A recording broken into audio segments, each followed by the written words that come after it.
Hunter Biden wants to publicly testify on his father's behalf and his own behalf in his impeachment inquiry. And while the GOP rightfully rejected the proposal, even the White House isn't happy. A former aide telling Politico they are, quote, irritated that he, meaning Abbe Lowell and his attorneys, are being more aggressive because he is not clearing the tactics and the strategy. Here to react is former acting Attorney General Matt Whitaker. So Abbe Lowell says, bring it on. I want my client to testify front and center, and I'm going to reject the request to go behind closed doors and be deposed. Why wouldn't the Republicans just say, okay, come on out?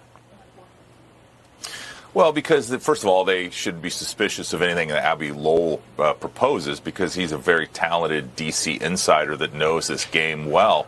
But I think the most important thing on this deal is that they don't want Hunter Biden to sit for hours of deposition testimony where the counsel for the majority gets to ask questions and follow line of reasoning without the 5-minute tennis match back and forth that a public hearing would have. And obviously that's exactly what Hunter's team wants, is they want the Democrats on the other side of the committee to clean up his answers, to run interference, and to otherwise make it very difficult. And so, this is a tactic that makes it look like he is being transparent, but it's quite the opposite.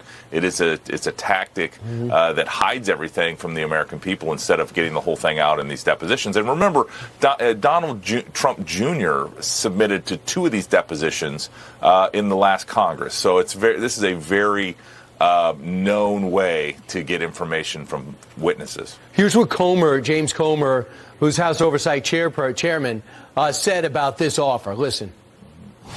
This is the way credible investigations are conducted. And Hunter Biden is not above the law. We will gladly have a public hearing with Hunter Biden after we do the deposition to go over the 10,000 plus pages of bank records and documents that we have with countless questions about specific transactions.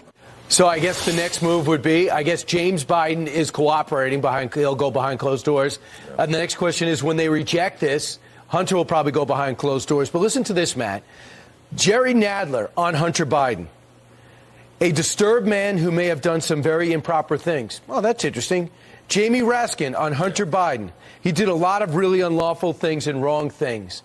Are they trying to say Hunter's a problem, leave Joe alone? What's the tactic there?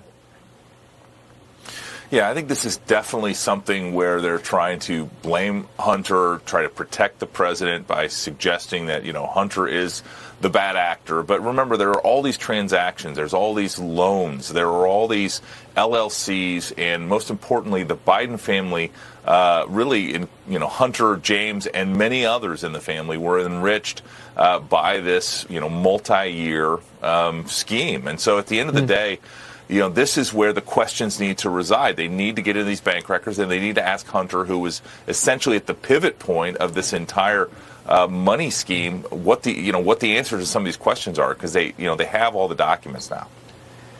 And can you be a sympathetic figure? I was a drug addict. My brother died. And can you all of a sudden switch the sentiment and make the Republicans look like bullies instead of investigators? Right. I guess that would be the risk. Matt Whitaker, great analysis. Thanks.